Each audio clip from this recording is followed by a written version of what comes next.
Joining me now, two good friends of mine, Judy Gold, stand-up comedian and actress, and comedian Dean Obeidallah, co-creator of the New York Arab American Comedy Festival. All right, guys, which one of you had Four Loko before coming on the air? Be honest, Judy. I did. Yes, Judy. What is your caffeine, your energy drink of choice, Judy Gold? What do you mean? I feel great. I don't know what you're talking about. You know what? I'm a big coffee drinker, but I don't want to combine the alcohol and the coffee. It's so unhealthy. Who the hell thought of this? I don't know. Well, probably young people, and they pitch it to some venture capitalists. Dean Obeidallah, do you think banning these things will stop kids? You perform at a lot of colleges from, say, chugging an espresso before going on a beer bender. You've heard of the vodka and Red Bull. That's a popular drink, right? Exactly. It is. Not for me, but it is. You're not going to stop them from doing it. I think maybe, you know what, ban it for college students. Let adults have this. I mean, nothing more the idea of being drunk and being fully functional and awake at the same time to get rid of those mundane things like cutting the lawn and cleaning the gutter out. How much more fun is doing your taxes when you're drunk?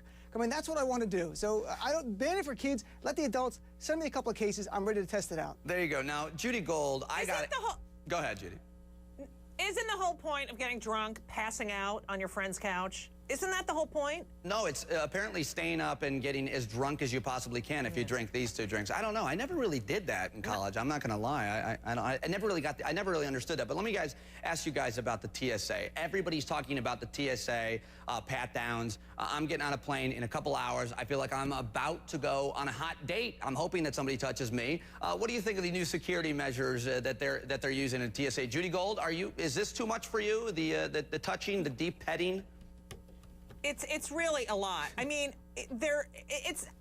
look, I can pay for someone to do that to me and have them do what I want, but this is ridiculous. It's such an invasion of your privacy and your personal space.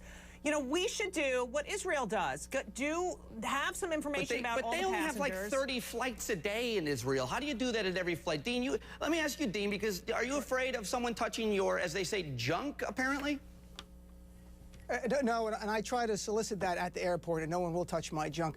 Let's be honest, I'm Arab American. You know what? Welcome to our world of extra security at the airport. White people, you got to deal with it. You told us, deal with it, suck it up, man up. Well, that's our response to you. Deal with it. We all want to be safe on the airport. And I just went through the naked scanner in Amsterdam a week ago, and I'll tell you, I felt self-conscious. They didn't laugh at me. They didn't. What did they say? They didn't laugh. And did anyone say anything? They just said no, they think I said next.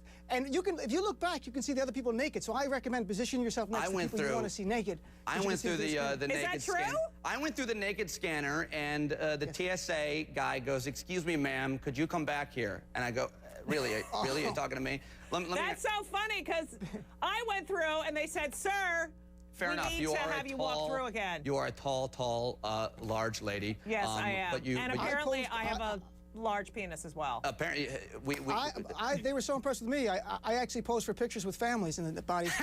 All right, listen, guys. one more story. Prince Charming got engaged with what's her name this week? What's with America's obsession? Prince Charming? What's with the kid, the royal, the British? What's with all the obsession with the royal family in the United Kingdom? Call me a sexist, but I see a definite gender split here, Judy. Your reaction to the engagement news? Women care more than men? Yes or no?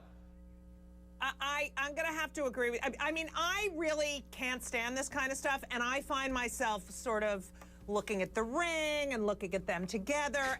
I definitely think it's more of a female-centric kind of, and it's exciting, kind of. Is it exciting? You know? Dean Obeidallah, how exciting? Dean, what's her name? The woman what's his name? I don't know. I can't follow this stuff.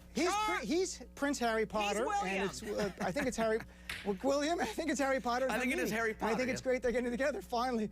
No, I mean, I'll tell you, I've never been excited this much since Sex and the City 2 came out. So this is a great day for me. I'm really thrilled about it. Americans are obsessed with it. We like royalty. We can't help it. They had the Kennedys. And I read it's going to pump $1 billion into UK tourism through this. So I think if things get tough enough, Obama might have to marry off some of the daughters. What will Americans be watching more? Help the economy. This royal wedding or the Sarah Palin's new reality show? Quickly. Judy. The wedding, please, God Almighty. Dean Obeidallah, what will you be watching? The Sarah Palin show? I'll be watching anything. I'll only watch Sarah Palin if she's manager at Bed Bath & Beyond. That's where I want to see the woman. So if she's working there, I'll go see her. I'm not going to watch her show. That's it. Judy Gold. She'd be a great manager. I'm not. Judy Gold, Dean Obeidallah, great comedians. DeanOfComedy.com for Dean Obeidallah. Judy Gold, where can our viewers find you? JudyGold.com. There you go. You guys are hilarious. Thanks for joining me and covering some of the week's events. Now, coming up next.